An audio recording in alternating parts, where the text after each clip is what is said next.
I'm going to tell you this story from uh, from Japan.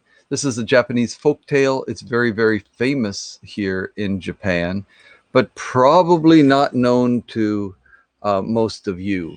So I thought that I would share this with you today. Um, this is a folk tale by the name of Kintaro. Kintaro, which uh, you might think of it as a strong boy uh, or something like that. Anyway, this is a very, very famous story here in Japan, Japanese folktale. Folk tales like Goldilocks and the Three Bears, or Little Red Riding Hood, Hansel and Gretel, and so on. Right? This is that kind of a story, but one that like I said, the Japanese origin, probably one that you're maybe not familiar with. Anyway, let's find out. So anyway, Kyo. Okay. So start out not with the boy, but there was a bear, a big black bear, and so the bear kind of as he was wandering around, he made this sound, noso noso noso noso, right? Okay, and then there was a deer, and the deer sound was pyong pyong pyong pyong, and then there's a monkey, and the monkey sound is choco choco choco choco, and a rabbit sound is pyoko pyoko pyoko pyoko. All right, and they all these animals live together in up in the tree, in the woods, up on a hill. Okay, all the so the bear, the bear, the deer, the monkey, the rabbit, all living together in peace and harmony. Right. Anyway, they were one day they were out in the sun, having a just relaxing and so on, the way animals do, and then they heard another sound. Pitta pitta pitta pitta pitta pitta pitta pitta. What's this, right? Okay, so it's not a strong sound, but they could hear it clearly, and what it was the sound of somebody's feet, barefoot, someone walking barefoot, right? But the animals had no experience with humans and their bare feet, and so they didn't recognize this sound, right? So the monkey said, well, what should we do? Shall we run away? And he started getting excited, and the bear, the bear's big and strong, right? So he said, don't worry about it, I'm here, I'll make sure that nothing happens, nobody's gonna hurt my friends here. Okay. And then suddenly, in this clearing in the woods where all these animals were gathered, a little boy with brown skin and black hair and very bright, shiny eyes came into the clearing through the bushes, right? And he'd been walking for a while, so his cheeks were rosy red and so on, and in his hands he held an axe. Okay, so the bear, Kuma, right, bear, he looked up and he growled, right, and he expected the boy to run away and cry, right? I mean, that's what he expected most animals would do, right? If a bear growls at you, common thing that most animals would do, but the boy didn't. The boy stood there, he smiled, and he even walked toward the bear. Seemed perfectly natural, perfectly at ease. So Kuma, the bear, growled again. Right? And he started to move forward. Noso, noso, noso, noso, right? And he stood up, right? This big bear stood up and he grabbed the boy between his paws, right? And this was, he gave the boy a great big bear hug, right? but so I mean, how strong a bear is, very, very strong bear hug. But the boy was really strong, surprisingly strong, astonishingly strong. And the bear's bear hug had no effect on him, right? Um,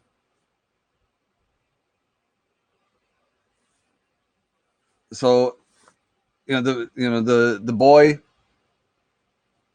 got out of the bear's grip and even tossed the bear to the ground, right? How strong this little boy was. And the bear, it wasn't hurt, I mean, he just rolled onto the ground. The boy wasn't trying to hurt him. He just tossed him back because he was so strong. But the bear, of course, was very embarrassed. I mean, here's this big, strong bear promising to protect all the animals, and he gets tossed around like a rag doll, right? This boy. So the bear, he's kind of angry, and he's snarling and growling and so on. But the boy, not phased, he's just standing there smiling, right? And so the bear, obviously there's nothing he can do. The boy's too strong. He's not afraid of his growls and so on. So the bear just sat down and kind of gave up and said, well, if I can't beat him, join him, type of thing. All right, well, all right, let's see what happens. So he bowed, Japanese custom. He bowed, many times, recognizing this boy was very strong, of course. And the other animals also followed the bear's lead, right? They were watching all this, of course. And so the bear bowed, the deer bowed, the monkey bowed, the rabbit bowed, right? All the animals bowed to this young boy, right? And after that, they were all good friends, right? The boy was just joined in the animal group, right? So, of course, this strong boy was Kintaro, right? Of the Asahigara Mountains. Okay, the Asahigara Mountains, a place, right, where this boy came from. Okay. His mother was a very beautiful woman, and of course, she loved her son very much. And she had brought him to the Asahigara Mountains when he was just a tiny baby. And the two of them lived together, only the two of them. And they lived a very natural, free life, in, the Asahigara Mountains, mother and son, right? Just the two of them alone. So it didn't take long before Kintaro, this young boy, learned about the forest and his new forest friends, and he really became very close with the bear. The bear became like his best friend, the BFFs, right? The Kintaro learned from the bear, to be very gentle and kind and shy when dealing with the rabbit, because rabbits are like that, right? And he learned to be very fast, like the deer. The deer can run very, very fast. So Kintaro also learned how to run very, very fast. And monkeys, how monkeys are very nimble and agile and so on, and how they can climb and swing and so on. And Kintaro also learned from the monkey those kind of skills. Then early on a summer day, it was nice and warm and sunny. Kintaro opened his eyes and grabbed his axe, and he jumped outdoors, right? Went outside. There was a kind of a strange non-smell in the air. So like just like a warm sunny day from the sun beating down on a from a blue sky. Not really any particular smell, and so it was a very a very pleasant sensation, and Kintaro felt very good, and he's he was excited and saying oi oi and you know, very excited about all this. And then uh, soon there comes, you know, the bear, right? Kuma the bear, Shika the deer, Usagi the rabbit, and Saru the monkey come to say hello, right? Um, right, and then at that time, Kintaro jumped onto Kuma's back, right, to ride on the back of the big bear, right? You know, he's very strong, but he's still a small boy, and so this big bear could easily carry him, right? And he said, "We'll have a big wrestling match today, right? Today is going to be the wrestling match." Okay, so probably you know in Japan they have what's called sumo wrestling, um, and you know, these are generally, you know, big, often fat, you know, but you know, weight is a big advantage there. Of course, speed is also an advantage and strength, but weight also.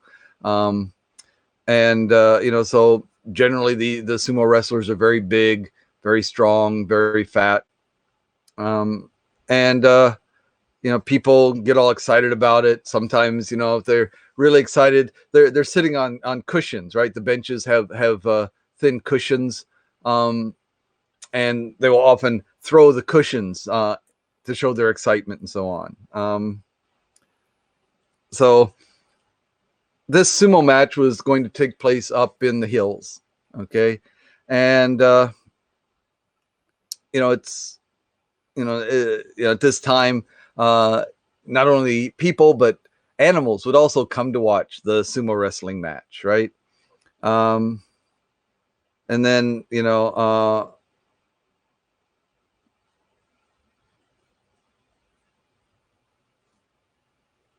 so this, I mean, normally, I'm sorry, normally, you know, this is, humans, you know, these big fat men. But this time, this was going to be the animals, right? The animals sumo wrestling. Okay, so you got all these animals that are participating in this sumo wrestling match. Okay, so animals from far and wide are coming either to participate, to be wrestlers, or just to watch and go get excited and so on. And Kintaro starts out as acting as the referee, the judge, right, to judge who wins and so on. So the animals, you know, they all take their turns in our wrestling and so on. And finally, you know, the climax of the wrestling match was between Kintaro and Kuma, right? Between the boy and the bear, right?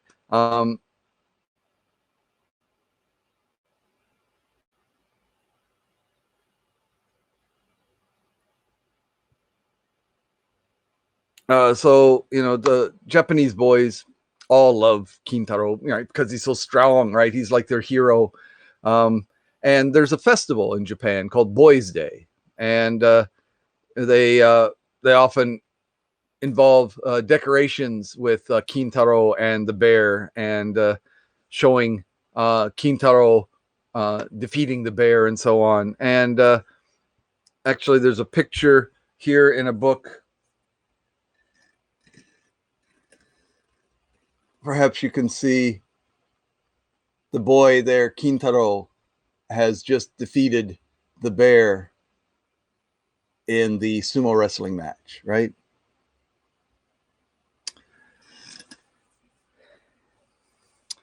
So, but so obviously Kintaro won the match, but he was a good winner. You know, he didn't make fun of the, he respected Kuma the bear very much, so there were no hard feelings and so on, right? And then animals all going home, right? And Kintaro and his friends are wandering through the forest on their way, and they came to a place that they knew well. But they were on the wrong side of a deep gorge, a canyon, and there wasn't any bridge, right? And the bear's like, "Oh no, what are we gonna do?" Right? We're on the wrong side, and there's no bridge. What are we gonna do? Right? And the monkey Monkey can't figure it out. He's you know, making faces and scratching his head and so on. The deer is sad, you know, oh, no pub. What are we gonna do? The rabbit um, just was feeling tired and confused. What are we gonna do? What are we gonna do? But you know, uh, Kintaro had an idea. Near the gorge, there was a tall pine tree, and Kintaro saw that. And so he said, well, I'm pretty strong. Let's see what I can do. And so he pushes on this pine tree and topples it over and turns it into a bridge, right? You know, so the tree topples over, crosses over the gorge, and then Kintaro and his animal friends can all easily walk across the bridge, right? Okay, but although the animals and Kintaro didn't know it, there was a man who was watching this all happen, right? And he was astonished. He was like, wow, this boy is really strong. He can push over a tree. I mean, not only does he, you know, he have friends with bears and so on, you know, but he's so strong, right? Topple over this tree. And this traveler was on his way to see the local ruler of that area, Lord Raiko, right? Anyway, you know, so this guy, this traveler, he, you know, kept his distance, but he watched, you know, Kintaro and his friends, the animals, you know, and then finally Kintaro came to his home, you know, his hut, you know, with his mother, the little house where he and his mother were living, and he ran inside there and said bye to the animals and so on, right? You know, and then the traveler decided, well, you know, he'll talk with his mother, you know, because he had an idea. Well, he'll take Kintaro to see this Lord Raiko, and he'll get a nice reward, you know, for, you know, bringing such a strong young man to the Lord, you know, be a soldier or whatever, right? Okay. You know, so you know, so he's going to take him to see his the Lord Raiko, right? You know, you know, Kintaro was very happy with the animals, and it would have been nice if he could have stayed there, but you know, then only the animals would have known, only the animals and his mother would have known how strong he is. So this was kind of a chance for him to be known throughout the world, throughout the kingdom, right? Throughout Japan. But you know, so instead of staying, you know, in his peaceful, happy life in the mountains on Asahigara Mountain, he traveled to Kyoto, which is where the capital of Japan was at the time. Okay. And he was introduced to the great Lord Raiko, and he became he became a warrior for this Lord Raiko, because he was so strong and brave and so on, and also very kind. Right? Remember, he was never mocking to the animals, even though he was the strongest. He was always very kind and respectful, and that was just Kintaro. So always, even though he was the strongest and best, he was remained humble and kind to the people around him. And so he became very famous, very well known, not only for being so strong, but also for being such a good person, basically. You know, so that's the way the story goes.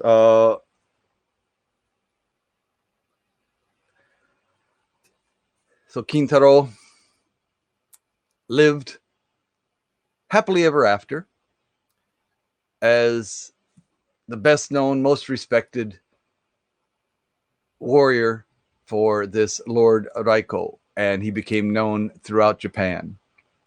Yeah. So that's, you know, kind of the moral of the story, I guess, is, you know, I mean, one, it doesn't matter how strong you are, you should still be humble and kind to the people and even the animals around you, right? Don't think that you're better than anybody else. And also, even though you may have a wonderful life somewhere, still the chance to serve someone else and do that very well can have its advantages, right? He now became well known throughout Japan and so on. So uh, now everybody knows the story of Kintaro, and everyone is impressed with him, not just the animals around where he grew up, right? So that's the story of Kintaro. That's the story of Kintaro. All right. So anyway, thank you for watching. I will be doing more of these Japanese folk tales in the future. Some of them are a little longer than others. Some of them have morals, a moral to the story. Some of them don't, um, or at least not so clear. But they're all kind of examples of either things that people should do or shouldn't do type of thing. So I guess there's a moral to every story in that way. All right. So again, thank you for watching. I will be back again to tell you another story in Japan Talk Folk Tales. Okay. Thanks again. Goodbye.